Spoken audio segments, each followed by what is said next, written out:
Thank you. So earlier you mentioned that there was a moment where one of the big group was interested in investing, and you said no, you wanted to have your independent. But you now are looking into raising some funds, and in a fairly, let's say, creative and innovative way through a crowdfunding campaign on Cedars, I think it's called. Yeah. So tell us about it. Tell us about the experience. Where is it? When is it? How many funds you're looking for? And why should we all be investing? Awesome. I think, given both your backgrounds and a lot of people that may listen to these Zoom interviews, is cash is king. And when you and your founder create something with life savings, I assure you, as well as we were paid at Diageo, wasn't that much money. So, we've burned through the little cash that we have. And right now we're dependent on selling some pallets to be able to, get back some cash and be able to do some things, which is fine. It's organic and it's a nice way to seed a brand. But really, again, with our multinational backgrounds, we're not going to be able to impact globally or at scale. So we know we need funds so we can step this business up to Avallen 2.0.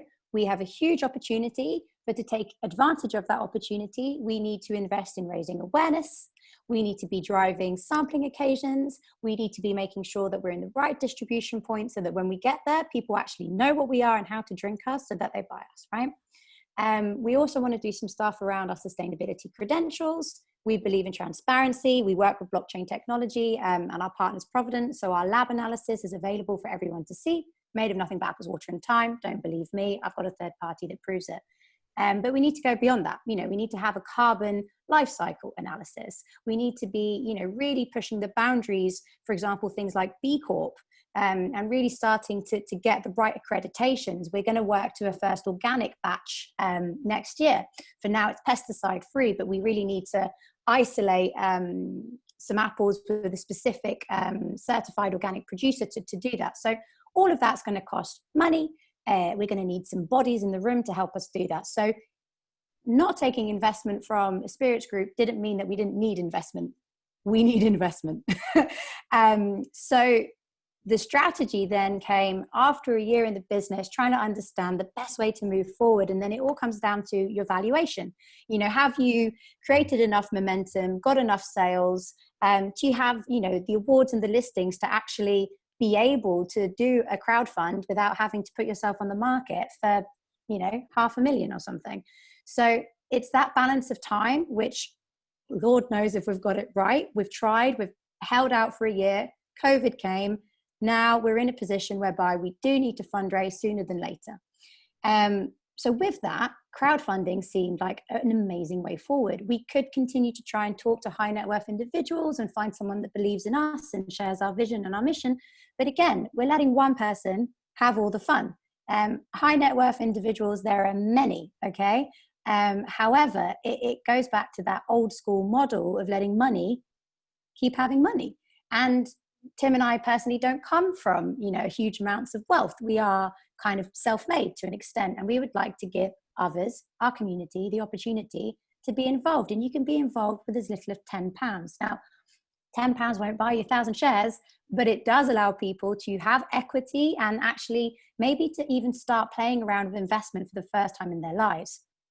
Nor Tim nor I come from an investment banking background. So we've gone on a journey. And, the real difference between the rich and poor in my mind is financial education. So the way that we're going to move forward with this crowdfunding is about actually teaching and sharing transparently everything that we have done, all our P&Ls, all our cost of goods, our business models, how much money we use to start up the company, and actually hopefully educate our peers so that they can confidently invest with us. So we've already released a kind of pre-registration and a facts and answers sheet, which gives real transparency on how equity crowdfunding works. And this is the really important distinction. It's equity crowdfunding. We could do a traditional crowdfunding where we ask for cash and then we pay back with interest within 2 to 3 years at a 6%. But we want people to have skin in the game. Why invest in Avallen? Invest in Avallen because it is the disruptive spirits brand that is, natural and delicious, that has a clear, distinct occasion, which is already distributed in 5 markets within launch. But invest in Avallen because it is the brand of the future, at least within the drinks industry. This is how we believe business should be done. It's conscientious, it's transparent, it's positive, it's purposeful. It's not about just believing in us, the founders, it's believing in the bigger, broader mission. And, you know, if you want to be part of a community and a collective, and you believe that actually if we all conscientiously decide to do it, you know, good things will happen, then I think we're going to be in such a strong position. The crowdfunding Good Apple Collective idea is, you know, we will have some people, bartenders and such, that can come in with just €200, and actually they're going to influence the brand. They'll influence its distribution. They'll influence it being listed and poured. But we'll have some slightly higher tickets, and that could be €5,000, €10,000. And then those people, you know, probably will be part of, you know, strategizing, and we'll probably invite people to sit around the table. And if we can get all these bright, amazing minds working on this collectively, I think you've got something really special.